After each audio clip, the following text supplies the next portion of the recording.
જય શ્રી કૃષ્ણ મિત્રો. આજે આપણે મગમાંથી મગના વૈડા કેવી રીતે બનાવવા એ હું તમને બતાવીશ. એની માટે મેં એક બાઉલ મગ લઈ લીધા છે.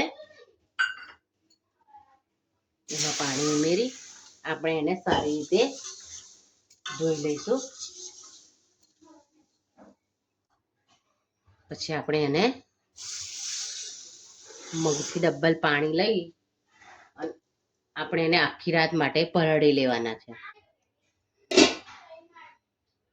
એક રાત પછી આપણા મગને હવે આપણે એક કાણાવાળા બાઉલમાં લઈ લઈશું. એને આપણે સારી રીતે વોશ કરી લેવાના છે.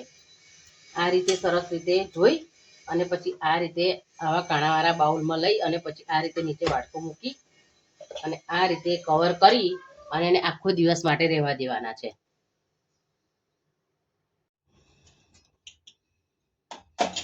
તો તમે જોઈ શકો છો સરસ મગ આપણા ફણગાઈ ગયા છે. આપણે રાત્રે ઓવરનાઇટ પલાળ્યા, સવારે આ રીતે ઢાંકીને મૂક્યા અને સાંજે સરસ આ રીતે ફણગાઈ ગયા છે. તો તમે ચોક્કસ આ રીતે એક વખત મગ ફણગાવીને બનાવજો. કૃષ્ણ મિત્રો, ચાલો આપણે જે મગ આપણે ફણગાવીને વૈડા બનાવ્યા હતા એનું આપણે શાક બનાવી દઈશું. એની માટે એક પેનમાં તેલ લઈ લઈશું.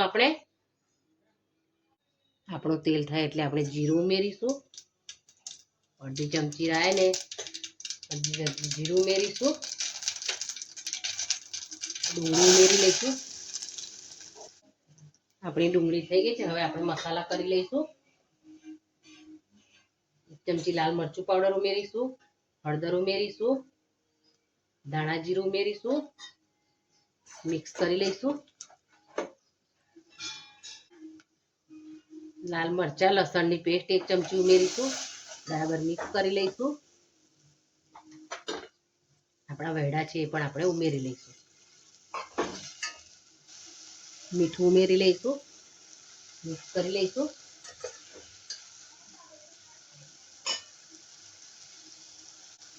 હવે થોડું પાણી ઉમેરી અને મિક્સ કરી હવે આપણે એને ચડવા દઈશું. તો જોઈ લઈએ આપણું શાક તૈયાર થઈ ગયું છે કે નહીં. તો આપણા વૈડા સરસ તૈયાર થઈ ગયા છે. હવે આપણે એને સર્વ કરી લઈશું.